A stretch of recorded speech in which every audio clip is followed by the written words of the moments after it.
کم سے کم 2-3 دہائیوں کے بعد ایک بہت اچھی خبر ہے جو پاکستان کو ملی. ایک خبر ہمیں 98 میں ملی تھی جب پاکستان ایٹمی قوت بنا تھا. ایک خبر 73 میں ملی تھی جب پاکستان نے اپنا آئین بنا لیا تھا. اور پھر اس کے بعد 2025 میں ہمیں ایک اچھی خبر ملی جب اپنے سے ایک بڑی ہمسایہ نے ہم پر حملہ کیا اور ہم نے اس کو سبق سکھایا. اور ایک اب یہ کامیابی ہے جس نے پاکستان کا عزت وقار دنیا میں بلند کیا ہے.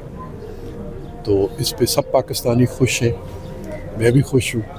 اور جو قیادت ہے پاکستان کی سب ان کی تعریف کر رہے ہیں, ہم بھی اس تعریف میں شامل ہیں. ان فیوچر پاکستان کو کوئی فائدہ ہوگا سر اس جنگ بندی کا؟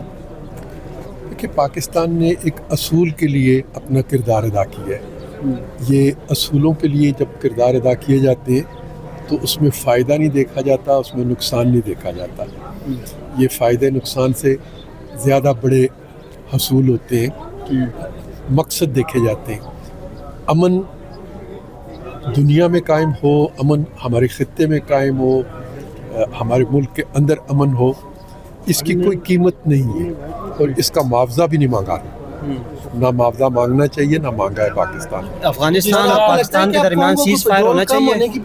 پاکستان افغانستان کے درمیان جب دنیا میں قیمتیں کم ہوں گی تو پاکستان میں بھی قیمت کم ہو جائے گی. تحریک انصاف کو یہ جلسہ اناؤنس نہیں کرنا چاہیے تھا. اگر انہوں نے ایک جنگ کی حالت میں تھا, خطہ پورا جنگ کی حالت میں تھا, جنگ میں قومیں متحد ہو کے اپنے وطن کے دفاع کے بارے میں سوچتی ہیں, اپنے ذاتی مفاد یا جماعتوں کے مفاد میں پروگرام نہیں بناتی. انہوں نے منسوخ کیا ہے, اچھا کیا ہے. سر پاکستان افغانستان کے درمیان بھی سیز فائر ہونا چاہیے. پاکستان میں دہشت گردی نہیں ہونی چاہیے, اور اگر پاکستان میں دہشت گردی نہیں ہوگی تو پاکستان کی طرف سے سب کے لیے امن ہے, سلامتی ہے.